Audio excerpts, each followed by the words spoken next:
Tout est automatisé. Les légumes sont nettoyés, épluchés, calibrés et triés sur d'immenses chaînes de travail. Avant de connaître le sort ultime, la surgélation. Dans d'immenses tunnels métalliques, les légumes sont soumis à un courant d'air de moins 30 degrés et emballés dans la foulée.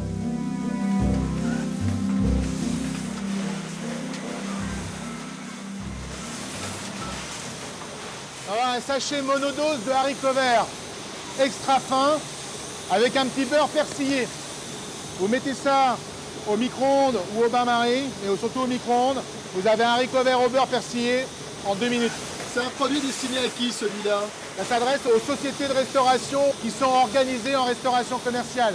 Des grandes enseignes comme Hippopotamus, comme Buffalo Grill. Qu'est-ce qui est le meilleur? Le surgelé comme celui-là ou du frais?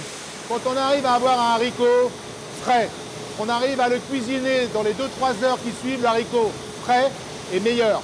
Maintenant, du 1er janvier au 31 décembre, c'est pas possible. Avec ce type de produit, c'est possible. Avec les frites, le haricot est le légume surgelé le plus vendu aux restaurateurs. Mais aujourd'hui, Bonduelle mise sur des produits beaucoup plus élaborés. La société prépare des légumes que vous avez sans doute consommés au restaurant sans savoir qu'ils étaient fabriqués par un industriel. Ce sont ces petites galettes de légumes multicolores qui accompagnent les viandes ou les poissons. Là, le produit est passé dans une friteuse. Il a été légèrement cuit et frit. Et ensuite, il va passer en surgélation dans un tunnel de surgélation. Est-ce qu'à votre avis, le client dans le restaurant se rend compte si c'est un produit surgelé ou si c'est un produit fait maison? Non, je pense pas. Le niveau de qualité atteint par le surgelé aujourd'hui, vraiment, il faut être vraiment un grand spécialiste pour le savoir. Mais il n'y a pas non plus besoin de mentir, hein. Personne ne dit que c'est un produit fait maison dans le restaurant.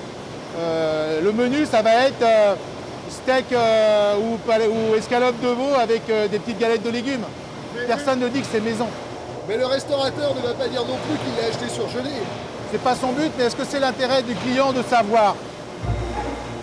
Un secret bien gardé qui permet à Bonduelle d'écouler des dizaines de milliers de galettes chaque jour. Vous en produisez combien? On est sur une cadence de 3 tonnes à l'heure.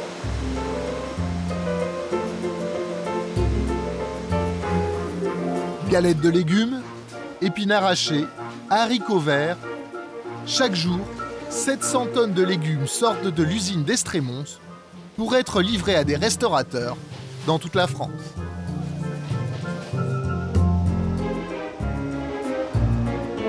Et l'industriel veut maintenant séduire des restaurants haut de gamme. Depuis 2 ans, Bonduelle lance des recettes de légumes conçues par un chef prestigieux, Alain Passard, un 3 étoiles renommé. Sur le principe des fondants au chocolat, on a fait un fondant de légumes. Petite forme de madeleine, à l'intérieur un cœur fondant de légumes. Quand vous coupez, le cœur vient se répandre dans l'assiette. Ça, c'est quelque chose que vous vendez combien à peu près? Nous, on va vendre à peu près ça aux alentours de 1 € la portion. Hein, c'est très élaboré, c'est un produit de gastronomie. Hein, c'est un produit qui va accompagner des plats qui vont être à peut-être 7, 8, 9, 10, 12 €. Et puis on a continué à élaborer ce genre de choses avec la fameuse tarte des demoiselles tatin, hein, de la mode Beuvron. Revisiter avec des légumes, ça vous donne une tatin aux légumes de soleil. Je ne suis pas sûr que 100%, beaucoup, hein, mais 100% des restaurateurs puissent faire ce type de produit avec ce rendu final. Regardez les kouglof de légumes, c'est tout prêt, c'est joli, c'est bien présenté. Personne n'aurait honte de proposer ce type de produit sur sa carte, parce que c'est un bon produit, il a été conseillé par un grand chef, et puis on l'a réalisé. Vous en rêviez, on l'a fait pour vous.